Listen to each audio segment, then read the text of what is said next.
Bonjour, ici Cédric Copy du cabinet Comme Coach.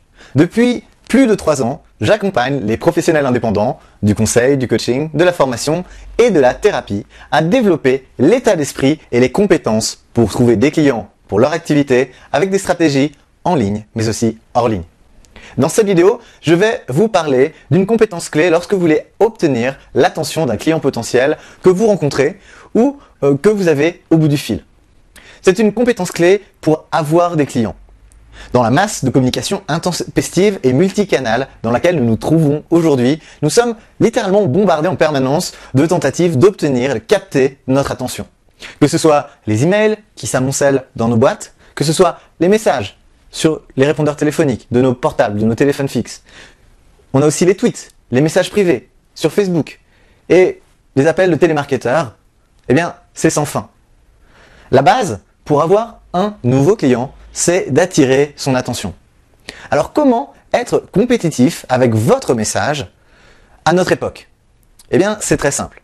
Vous devez parler le langage de votre client idéal, celui des résultats, des solutions et des bénéfices concrets, mesurables et observables qu'il peut obtenir en travaillant avec vous. Arrêtez de parler de ce que vous faites en termes d'outils, de méthodes, dans un langage cryptique et commencez plutôt à parler des résultats qu'on obtient à travailler avec vous. Sans cela, eh bien, vous allez avoir du mal à avoir des clients. Partagez les résultats obtenus par des cas concrets par vos anciens clients suite au travail que vous avez fait avec eux. Comparez tout simplement ces deux approches. Faites le test et observez la différence de résultats que vous obtenez en termes de compréhension et d'attention dans le regard de votre interlocuteur. Vous verrez que vous capterez beaucoup plus l'attention de votre client potentiel. Alors ça peut paraître contre-intuitif, difficile à comprendre, voire un petit peu effrayant de parler de résultats quand on ne sait pas encore si le client peut les atteindre. Ce n'est peut-être pas comme cela que vous en êtes venu à devenir praticien, accompagnant ou facilitateur, ou même consultant dans votre domaine. Mais dans la plupart des cas, on achète toujours les résultats. Ce n'est pas l'outil qu'on achète. L'outil est simplement le moyen d'obtenir les résultats. Mais comme c'est les résultats qu'on veut, tout ce qu'on attend de l'outil, c'est qu'il nous permette de les atteindre. Oui, on est parfois littéralement en amour devant la puissance du processus, la beauté de la méthode et des outils qu'on utilise, dont on a appris à se servir et qu'on a utilisé soit pour soi, pour faire des changements, évoluer dans nos vies, et ensuite qu'on a utilisé pour changer la vie de nos clients pour le mieux. Mais le problème, c'est que pour la plupart des gens, parler des outils, parler de la méthode n'est pas du tout efficace.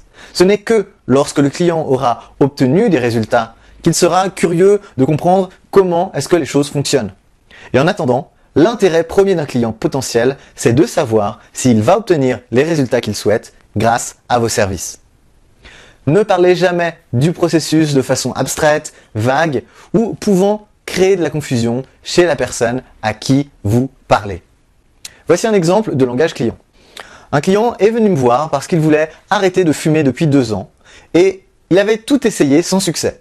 Tout ce qu'il avait essayé ne l'avait amené qu'à des périodes d'arrêt temporaire. Je l'ai donc accompagné sur 5 séances et au terme du 5e rendez-vous, il est reparti confiant qu'il ne refumerait jamais. C'était il y a 2 ans et il m'a écrit récemment pour me remercier et me dire que tout se passe bien. Vous remarquez dans cet exemple que je n'aborde absolument pas le sujet de l'outil ou de la méthode qui a été utilisée. Quand vous parlez le langage de votre client idéal, eh bien vous allez obtenir beaucoup plus d'attention et surtout beaucoup moins de rejet. Donc pour cela, eh bien vous devez vous asseoir et réfléchir aux résultats concrets que vous aidez vos clients à obtenir et écrire quelques histoires courtes parlant de leur réussite et mettant en avant les résultats obtenus. Vous devez aussi bien connaître ces histoires pour pouvoir les raconter de façon spontanée et efficace. À chaque nouveau client et nouveau résultat, continuez à ajouter de nouvelles histoires, de nouveaux retours d'expérience à votre répertoire et vous verrez que ce travail rendra les choses beaucoup plus faciles dans votre activité pour avoir des clients dans le futur. Cette vidéo fait partie d'une série complète de 20 vidéos que vous pouvez regarder d'ici quelques minutes en cliquant en dessous de cette vidéo. Et ensuite, eh bien, vous pourrez vous inscrire sur une zone membre entièrement gratuite en seulement quelques clics et obtenir des réponses aux questions les plus fréquentes que mes contacts et clients me posent au sujet de comment développer leur activité. Alors n'attendez pas, cliquez immédiatement en dessous de cette vidéo sur le lien pour accéder à ces ressources.